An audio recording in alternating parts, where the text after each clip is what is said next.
इस्तीफा दे रहे हैं, कैसे क्या रीजंस रहे, क्या सोच के इस्तीफा दिया? आज इसके बाद मैंने समाजवादी पार्टी की प्राथमिक संस्था से भी इस्तीफा दिया, जबकि इसके पहले 12 फरवरी 2024 को समाजवादी पार्टी के राष्ट्रीय श्री अखिलेश यादव से मेरी वार्ता हुई थी कि कुछ लोग पार्टी में ऐसे भी हैं जो समाजवादी पार्टी विचारधारा के साथ उलटवासी चल रहे हैं, समाजवादी पार्टी को कमजोर करने की कोशिश कर रहे हैं। और ऐसे ही तत्व जब मैं समाजवादी पार्टी की धारा को बढ़ाने के लिए कोई भी प्रयास करता हूं तो लोग टीका टिप्पणी करते हैं। और उसी वार्ता को मैंने 13 फरवरी 2024 को पत्र के माध्यम से भी लिखित रूप से अवगत कराया, लेकिन इन दोनों घटनाक्रम के बावजूद भी राष्ट्रीय अध्यक्ष जी द्वारा जब किसी प्रकार की अग्रिम कोई विचार विमर्श नहीं की गई, वार्ता भी नहीं की गई, तो मैंने प्राथमिक सदस्य से भी इस्तीफा देने का निर्णय लिया। आज प्राथमिक सदस्य इस्तीफा का पत्र मैंने राष्ट्रीय अध्यक्ष जी को भी भेज दिया। और चूंकि समाजवादी पार्टी के प्रत्याशी के रूप में विधानसभा उत्तर प्रदेश निर्वाचन क्षेत्र से मैं विधान परिषद में सदस्य निर्वाचित हुआ था, इसलिए नैतिकता के आधार पर विधान परिषद के माननीय सभापति जी को विधान परिषद की संस्था से भी इस्तीफा का पत्र मैंने भेज दिया है। उनसे अनुरोध किया है कि इसे स्वीकार करने की कृपा करें, क्योंकि मैंने सदैव राजनीति में इस देश के दलितों, आदिवासियों, पिछड़ों, अकलियत समाज के लोगों, गरीबों, मजलूमों और किसानों की समस्याओं को प्राथमिकता दी है। इस देश के सामाजिक परिवर्तन के तमाम उन महापुरुषों, जिसमें मुख्य रूप से सामाजिक परिवर्तन के महानायक ज्योतिबा फुले जी, आरक्षण के जनक छत्रपति साहू जी महाराज, भारतीय संविधान निर्माता बाबा साहब डॉक्टर अंबेडकर तथा इसी सामाजिक परिवर्तन के महान पुरोधा पेरियार रामास्वामी नायकर, नारायण गुरु, संत गाडगे, मानवर कांशीराम साहब, पेरियार लालजी सिंह यादव, रामस्वरूप वर्मा, शहीद जगदेव बाबू के विचारधारा को लेकर के शुरुआती दौर से लड़ाई लड़ता रहा, इनके मिशन पर काम करता रहा।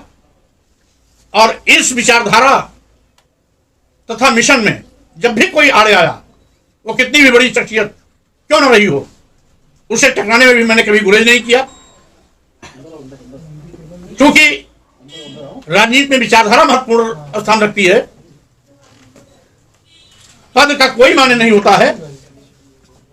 मैंने विचारधारा के लिए पद छोड़ी है, कुर्सी छोड़ी है, कभी नेता विरोधी दल का पद छोड़ा, कभी एक नहीं इसके पूर्व और वर्तमान में भी राष्ट्रीय महासचिव का पद छोड़ा, कभी विधायक पद से इस्तीफा, एमएलए के पद से इस्तीफा दिया, तो कभी एमएलसी के पद से इस्तीफा दिया।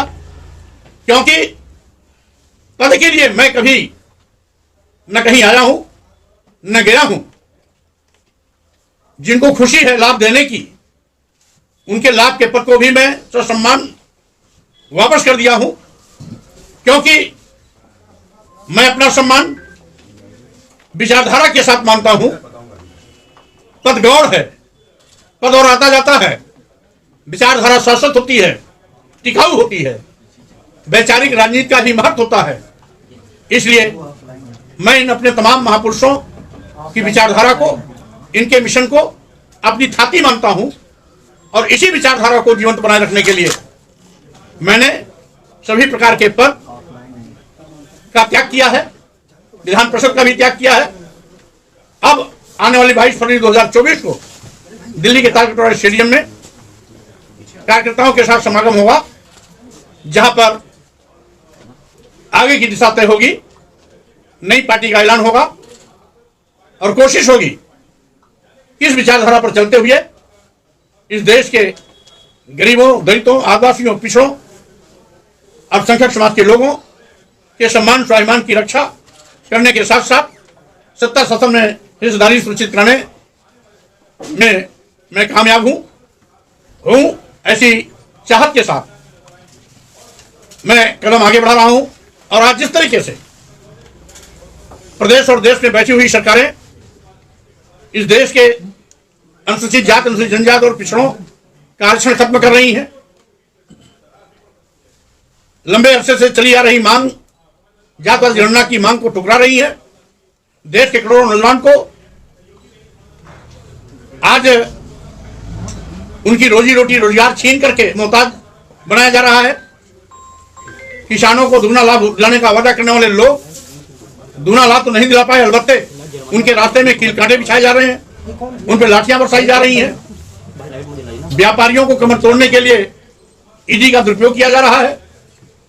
लोकतंत्र को कमजोर करने के लिए ईडी, सीबीआई, इनकम टैक्स के माध्यम से आवाज को कुचलने का प्रयास किया जा रहा है। भारतीय संविधान की भावनाओं से खिलवाड़ किया जा रहा है। देश की राष्ट्रीय संपत्तियों को अपने चहेते उद्योगपतियों के हाथों में कौड़ियों के भाव बेचा जा रहा है, जिससे स्पष्ट है कि आज देश खतरे में है, संविधान खतरे में है, लोकतंत्र खतरे में है।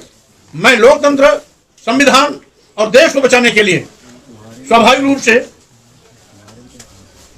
जो समान विचारधारा के लोग हैं उनके साथ मिलजुल करके हम काम करेंगे और लोकतंत्र, संविधान तथा देश को बचाने की कोशिश करेंगे। आपका अगला कदम जो है राजनीति में, तो लोकसभा चुनाव है, तो आपका इस सारे से लोकसभा चुनाव के मद्देनजर आपका क्या है? देखिए, फिलहाल अभी इंडिया अलायंस में मैं रहा हूं, क्योंकि अब समाजवादी पार्टी से रास्ता जुदा हो रहा है, तो मेरी कोशिश होगी कि मैं इंडिया अलायंस में रहकर या बाहर से जिस भी रूप में हो सकेगा मैं उसको सशक्त बनाने की कोशिश करता रहूंगा। राहुल गांधी की यात्रा में शामिल होंगे, आगे क्या रणनीति रहेगी आप? अब चूंकि अभी 2-3 दिन मेरा बहुत ही व्यस्त समय है, इसके बाद खाली होने के बाद अवसर मिलेगा तो मैं न्याय यात्रा में भी शामिल होने की कोशिश करूंगा। आपके इस बीच कोई मतलब राम गोविंद चौधरी और कई नेताओं ने आपसे संपर्क करके मनाने की कोशिश की, क्या वार्ता कुछ सफल नहीं हो पाई या अखिलेश यादव बिल्कुल ही आपसे बात नहीं कर? देखिए, इसी को ऐसे जोड़ लीजिए कि अखिलेश जी ने राम गोविंद चौधरी को आपके पास भेजा था अपना दूत बनाकर। नहीं, माननीय राम गोविंद जी स्वयं बहुत बड़े नेता हैं। नेताजी मुलायम सिंह यादव जी के हम उम्र भी रहे हैं, उनके साथियों में भी रहे हैं, अनेकों बार विधान सभा में भी रहे, मंत्री भी रहे, लंबा संसदीय ज्ञान भी उन्हें है। वो किसी के भेजने से नहीं आए थे। समाजवादी पार्टी को बचाने की चिंता को लेकर स्वयं मुझसे उन्होंने बात किया।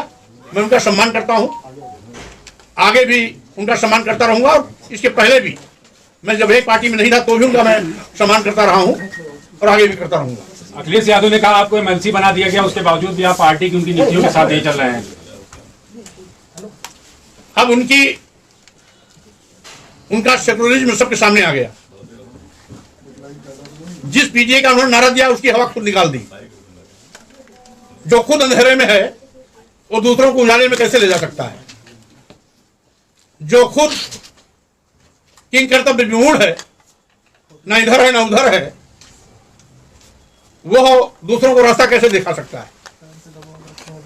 समाजवादी पार्टी के लोग आज समाजवाद के रास्ते से भटक गए हैं। मैंने नेताजी श्री मुलायम सिंह यादव को भी देखा है। शुरुआती दौर में मैंने राजनीति भी उन्हीं के नेतृत्व में शुरू की थी, लेकिन कभी भी उन्होंने संविधान की भावना के विपरीत काम नहीं किया। कार्यालय में तो दूर, वो कभी घर में पूजा घंटों करते थे, लेकिन कभी भी किसी मंदिर में नहीं गए। लेकिन आज तो समाजवादी पार्टी के लोग पार्टी कार्यालय में भी पूजा की शुरुआत किए। यहां तक कि भारतीय जनता पार्टी भी कभी देवी देवता भगवान की पूजा पार्टी कार्यालय में नहीं की। ये ऐसे धर्मनिरपेक्ष हैं जिन्होंने समाजवादी पार्टी कार्यालय में भगवान शालीराम की पूजा करवा दी।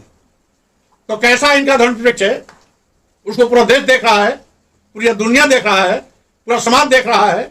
हम तो समझते हैं कि भारतीय जनता पार्टी भी इनके पूजा पाठ के आगे शर्मा गई होगी कि हमसे कहां चूक हो गई, बाजी मान ले गए थे अखिलेश यादव जी, तो स्वाभाविक रूप से उनका ये धर्मनिरपेक्ष चेहरा जनता देख रही है।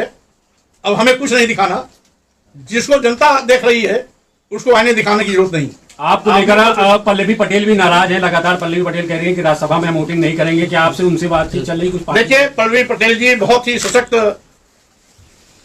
और बुलंद आवाज उठाती रही है। माननीय सोनेलाल पटेल जी की पुत्री है।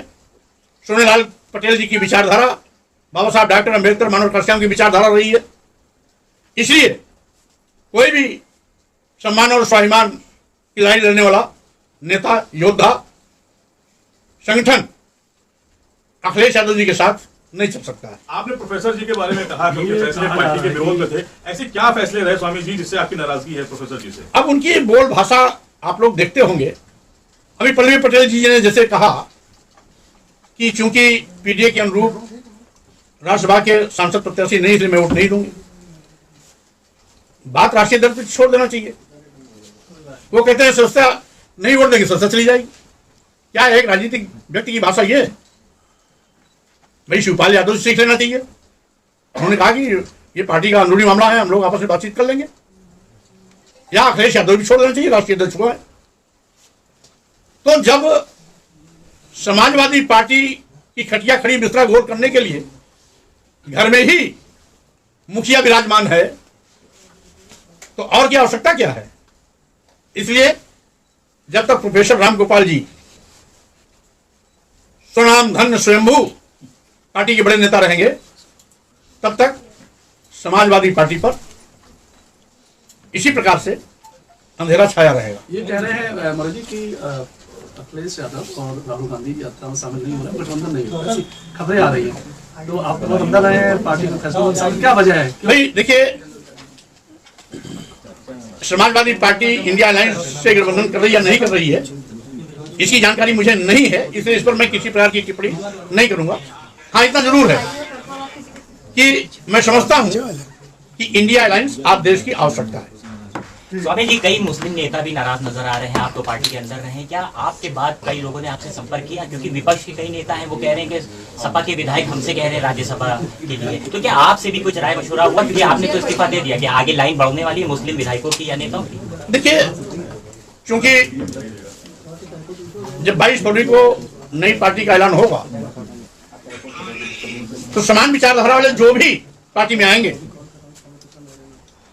उन सब का मैं स्वागत करूंगा। सर, कहा जा रहा है कि आपको और पल्लवी पटेल को, रामगोविंद चौधरी को कांग्रेस की तरफ से भी ऑफर है, तो क्या आगे आने वाले समय में कांग्रेस में भी शामिल हो सकते हैं?